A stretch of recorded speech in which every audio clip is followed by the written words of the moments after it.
Obrigado, Sr. Presidente. Dr. Vicente Pereira, obrigado pelos seus esclarecimentos. Já cá temos o documento que serviu de base à sua apresentação inicial. Eu queria ter a certeza que as frases que eu tinha registado da sua intervenção não tinham sido mal entendidas. Tem a ver com esta questão de nunca terem feito contratos swap sem alternativas. Portanto, havia sempre várias opções em cima da mesa.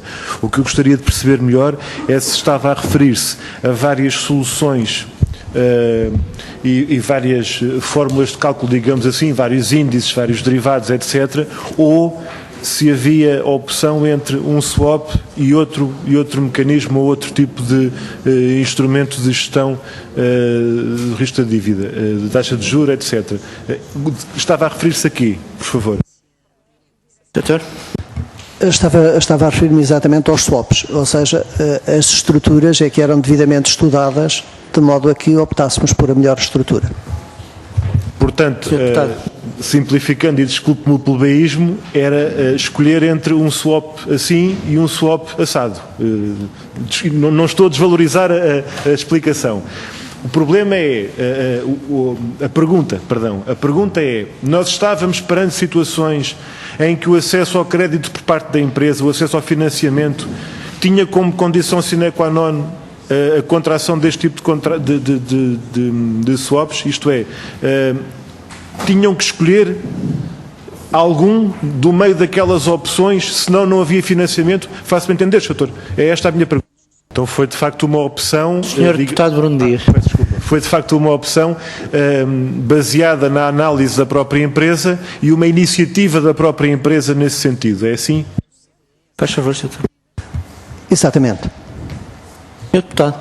Muito obrigado, Sr. Presidente. Eu gostaria de perguntar se aquilo que define como a poupança no custo dos financiamentos, isto é, a relação entre a perda e o ganho na concretização depois do valor mark to market,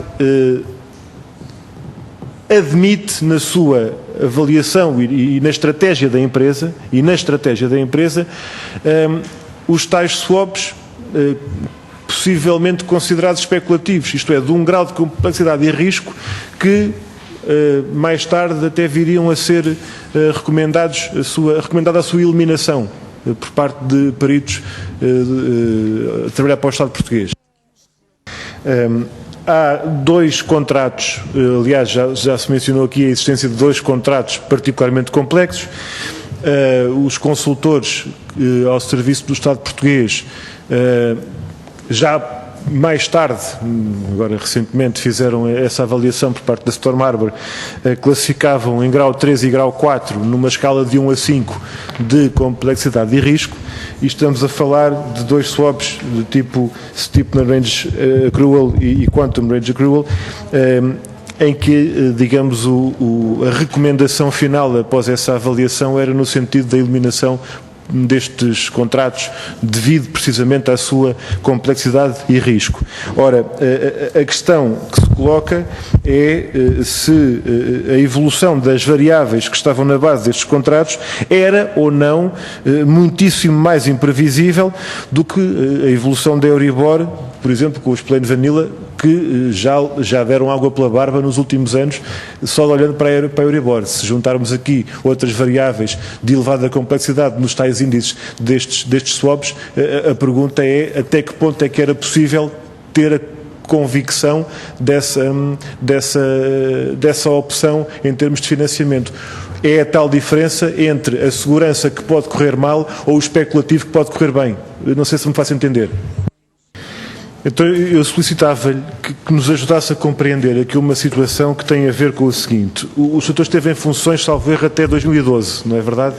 2010. Está enganado o nosso... Muito bem. 2010 e não 2012.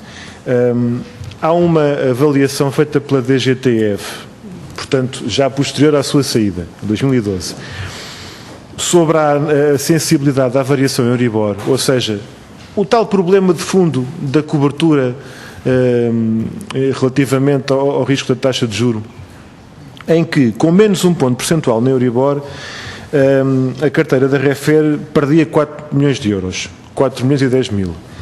E com mais um ponto percentual perdia 19 milhões e 87 mil. Ou seja, com a Euribor a subir perdia, com a Euribor a descer perdia.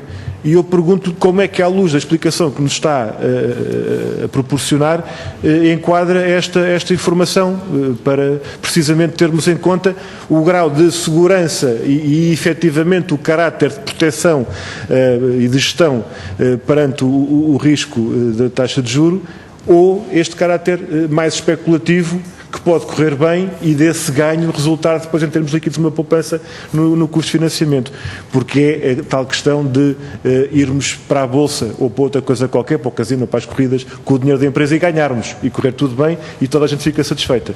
Mas se é isso, alguma coisa está errada. Terminei, Sr. Presidente. Muito obrigado. Muito obrigado. Sr. Presidente. Dr. Alfredo Pereira, há aqui uma questão que tem a ver com precisamente o conceito do swap como mecanismo de proteção ao risco da taxa de juros e do controle relativamente às variáveis. Eu gostava de perguntar, em relação a um dos swap mais complexos da sua gestão, há uma passagem, há uma renegociação realizada em 2006, presumo que terá acompanhado e conhecido, que tem a ver com a passagem de um contrato em que a Refer recebe 4% e paga o Euro Swap Rate de 2 anos com o mínimo de 2,55% e o máximo de 5,5%, portanto, com estas balizas inferior e superior, e que, com essa renegociação, com essa reestruturação, passa a receber menor ou igual a 4%, até 4%, e paga dependendo da emissão da taxa de câmbio do franco suíço, ou seja, da Libor indexada ao franco suíço. E desaparecem os limites superiores. E eu gostava de lhe perguntar se uma reestruturação desta natureza, em que desaparecem os limites máximos de pagamento por parte da Refer, num contrato swap, se não estamos aqui perante precisamente a situação que foi aqui já mencionada, do agravamento da exposição perante o risco, e não o contrário. Faço-me entender, Sr. Doutor?